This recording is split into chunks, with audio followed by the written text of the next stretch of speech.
Thank you, everyone, for joining us for September Ovarian Cancer Awareness Month as we at JWC Memorial Foundation speak with Ms. Cheryl Blakeney, a financial educator specialist, on how we can be more financially responsible and literate during an ovarian cancer diagnosis. Cancer is one of the most expensive medical condition treatments in the United States. And you know that if you've been diagnosed with cancer, helping a loved one through cancer, or know someone has, it is certainly a surprise diagnosis when you get it. And so I can only imagine what that financial toll is taking on your family when that happens. So we want to, without further ado, welcome Cheryl Blakeney to this discussion. Let me give you a little bit of information about Ms. Cheryl. Cheryl understands her God given passion in life is to help others. And she has been a mentor for the last 22 years, inspiring young people to pursue their dreams in life through a mentorship program. As well as years ago, she decided she wanted to be a financial educator specialist, which has had a positive impact on her life and the lives of others. Recognizing the need for financial literacy, Cheryl embarked on a career in finance. She is dedicated to sharing her financial education through various platforms and avenues, one of which being with us today. Everyone deserves to have access to financial education and not just be wealthy. Cheryl is passionate about this plan for her life and how she has been able to help those reach their financial goals. She is the owner and chief financial educator for the company Financial Fitness Consulting LLC. Her motto is financial fitness is like a muscle. The more you work on it, the stronger it becomes. Now, Miss Cheryl is happily married for 37 years, and she is a proud mother of 4 children and the grandmother of 3 wonderful grandbabies that she loves dearly. In her spare time, she loves spending time with her family, volunteering, empowering others, and enjoying life to its fullest. So thank you, Cheryl, for joining us today. Thank you for having me, Mr. Mika. I'm really happy to be here. Thank you, thank you. So during Ovarian Cancer Awareness Month, we hear a lot about, how to look for signs and symptoms for ovarian cancer, how to look for doctors who can support information about for our caregivers. But this month, JWC Memorial Foundation wanted to focus on that financial portion, right? You heard in my earlier intro that cancer impacts folks financially so hard in the United States. What kind of tips would you give us? How would you help someone, or what information would you provide to someone who may be recently diagnosed with cancer and they want to have an opportunity to be able to fund that, to pay for that? Right. And like you said, it's so important, the financial piece, because that's a really big piece when it comes to cancer. Actually, one of my friends was diagnosed with breast cancer a few years ago, and that financial, it hits the whole family. So you're not aware, and you're not expecting it.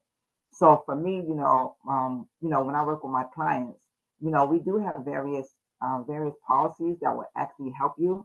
And one of those policies is a life insurance policy. And because within that life insurance policy, it has what we call living benefits. It has a chronic portion, it has a critical portion, and it has a terminal portion. So terminal, if you're diagnosed 6 to 12 months, but the chronic or the critical can be if you're diagnosed with cancer, but you are suspected to survive. So in that piece within the life insurance policy, you can actually have living benefits. I can give you a quick example. About 6 months ago, my nephew was diagnosed with chronic kidney disease at the age of 35 years old. It hit the whole family, and it was shocking for us because when I started in the business 6 years ago, he was my he was of all my nieces and nephews, he was the most holistic one. He made Mm. sure he did his exercise, he ate right, but he ended up with chronic kidney disease. But my saving grace is I had, made sure that all my family was protected through a life insurance policy. And because that policy had a living benefits included, he was able to activate the living benefit portion of that life insurance policy. So now the life insurance company is going to be sending him a check for his medical expenses.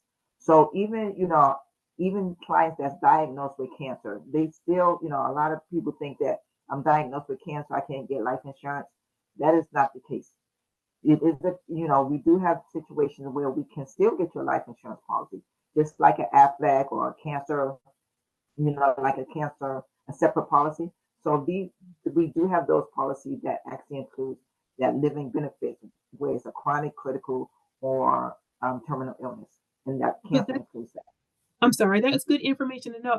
I didn't know. I certainly didn't know that in your life insurance policy there was also Mhm. an opportunity for you to tap into those benefits, not Right.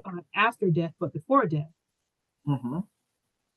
Right, and that's what a lot of people are not aware of. Most people think life insurance, the person passed away, the beneficiary get paid. That is still the case, but it has evolved over the years. Life insurance has evolved over the years, and so one of those portion of the life insurance is, and that's why they call it life insurance. In the financial world, we would call it death insurance. You only get paid when you pass away, but it's life insurance because you can use it while you are still living for your medical expenses. And that's the most important thing that people don't know. And that's the education that I teach people for them to be aware that you can use your life insurance while you're still living for your medical expenses or whatever financial burden that might come upon you, during your cancer diagnosis. Thank you. So, how would you give information or advice to someone who is an hourly employee versus a salary employee, right? So, a lot of times, those who are diagnosed with a cancer, excuse me, who get a cancer diagnosis, if they are salaried, they're able to take leave. They have a little bit more cushion, to take time off from work. What would be your advice to those who may be going through this journey and they may be an hourly employee? How could they get some relief and help? Right. Well, it's important whether they're hourly or salary to have that, team behind you, to have that support group behind you, So I know it's a lot difficult when it comes to hourly employees because it's not as easy for them to take off. But as long as they have that support, that family support behind them, when they can, and most employers are pretty lenient. Hopefully, they're pretty lenient when it comes to a diagnosis like cancer. That they have they have that empathy, for the employer, especially for the employee, especially if they're hourly.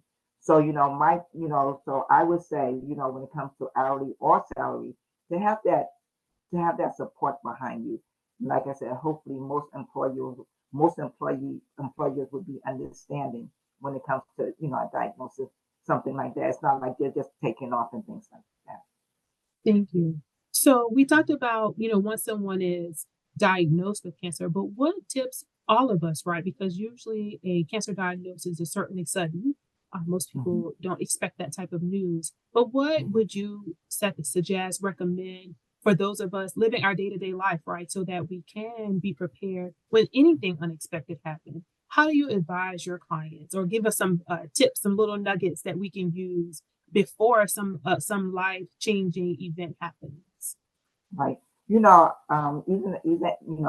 when I talk with my clients, it's so important. And I think for anyone, it's so important to have when you do your financial planning. Part of that financial planning is to make sure you have life insurance. It doesn't matter how much it is. It can be 100,000. It can be 500,000. You can have a term policy, which you get more life insurance for less money. But those term policies also have the living benefits. So I always tell my clients, start start small, but you got to start somewhere because life insurance is for you per se, but it's also for the protection of your family. God forbid something was to happen to you. So start small, but at least sit down with someone like myself for me to at least educate you because I always tell people life insurance is not one size fit all. Every family is different. So I actually go through what's best for each family. So that's my goal. But like I said, when it comes to life insurance and the living benefits, it's the education that's so important because we don't know what we don't know. And so, with that education too, I'm sure you talk about savings accounts and Mhm. 401ks. And when you talk about starting small, that any portion or amount that you can put into a savings account or start a savings plan would be helpful. Do you know of any resources too that maybe clients can go to or someone going through a cancer treatment can get support financially from any organizations? Well, there are probably organizations out there that that can help them financially. That it's usually you can call the 211 number. So there are organizations out there that can help. But even like you said, even if you start a savings account or emergency fund, because an emergency fund, our wish is not for you to be diagnosed with cancer, but to have something in place, God forbid that you have to fall back on it. We call it a rainy day fund. So, just having those things in place is, it's very, very important. Yes. So I was recently watching a news report that said 14 million Americans owe at least $1,000 in medical debt, with South Dakota, Mississippi, and North Carolina being the top three states where that occurs. Currently, Americans owe $220 billion in medical debt, um, and don't have any funds or help when there is a financial emergency. How could or what should people do about debt relief, right? So, say we've talked a little bit about, during a cancer diagnosis, what folks can do. We talked a little bit about pre. What can folks do about debt? How do you recommend folks alleviate and tackle their debt when they do or when they may experience a medical emergency in their life? Right. Now, when it comes to debt, like I said, each family is different. So I actually go through my client, I actually go through what we call a financial analysis. We go through all their income, all their expenses, and most of the expenses is it's not always debt related. They said right now the consumer debt, credit card debt is like $1.25 trillion Oh, wow. as of this month. That's Oh, just consumer debt. So, and that's what most of the debt is, consumer debt, whether it's a credit card, whether it's a mortgage payment. So those are the student loan, those are all consumer debt. So you want to be able to, first of all, it starts with a budget, because you want to be able to clearly identify what debt that you're in and how do you get out of that debt. But, you have to have a plan in place when it comes to your debt. Debt is not an easy thing to pay off, but you just have to start with, I always tell my clients, if they have a credit card, start with the smallest balance first and pay that off, and then celebrate that when, oh, I paid off my credit card. So when it comes to debt, you have to be able to manage your budget so that you know what you have at the end of the month, or if you don't have everything at the end of the month, sometimes you might have to dip into that little emergency fund that you do have in place. So it's so, so important. Budgeting every month is so, so important, because where the income is coming from, what the expenses you're paying out. You're paying out every month. So budgeting is really, really important. And like I said, absolutely. I sit down with clients as well. Yeah, I agree that budgeting is important, and not only having a budget, but staying on budget, right? And being able to say no if something, and being okay with saying no if that isn't something that you can spend time doing or be a part of. So I Mhm. think that that's important, right? I think there are times where folks get a budget too, and they end up going over because they have what the kids now say, fear of missing out, right? They have this fear of missing out. But when you budgeting, you're thinking long term, right? You're thinking about the long term successes that you'll have for yourself as well as your family. And that should start with anyone, right? I guess, Right. the advice you said too is that anyone can start a budget. It may seem Mhm. like a big task, but as we say in my field, how do you eat an elephant one bite at a time, right? So you just Mhm. take small steps to get your finances in order.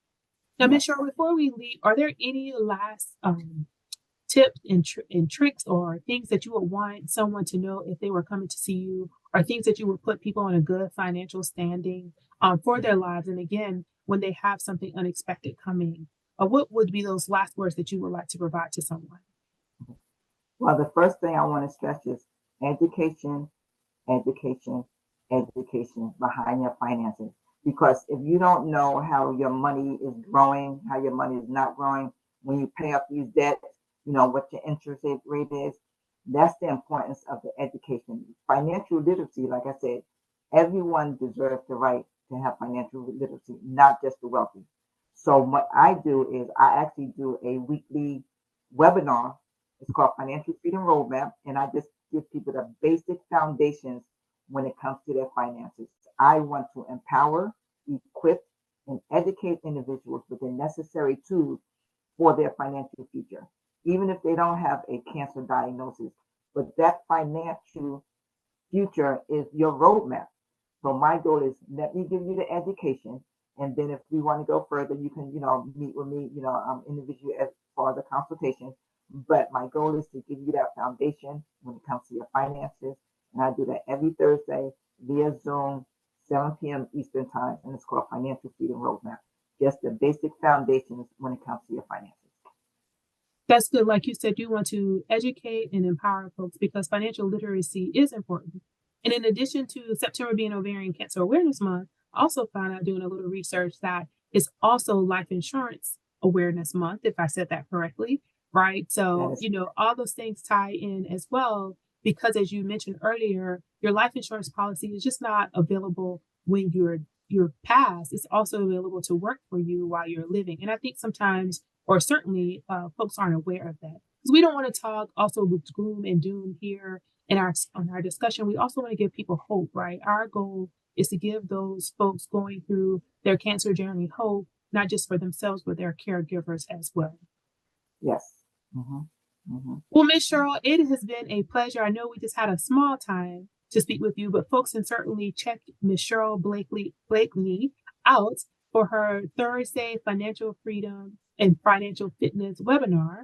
You can find her online if you want to do that. And with the Joanne W. Charles Memorial Fund, as we end September and Ovarian Cancer Awareness Month, we also ask that you go and look out on our website for resources that are available to you to go through this journey. And as we move from September into October, which is Breast Cancer Awareness Month, we certainly want to make sure that all of our cancer fighters are having hope as they go through this journey.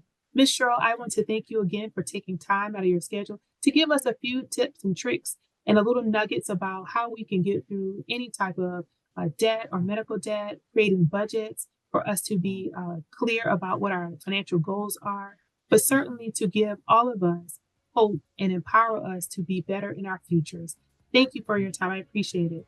And if you want to follow us, please look for the JWC Memorial Foundation or Joanne W. Charles Memorial Foundation on Facebook, Instagram, and our website, jwcmemorial.org. Thank you, everyone.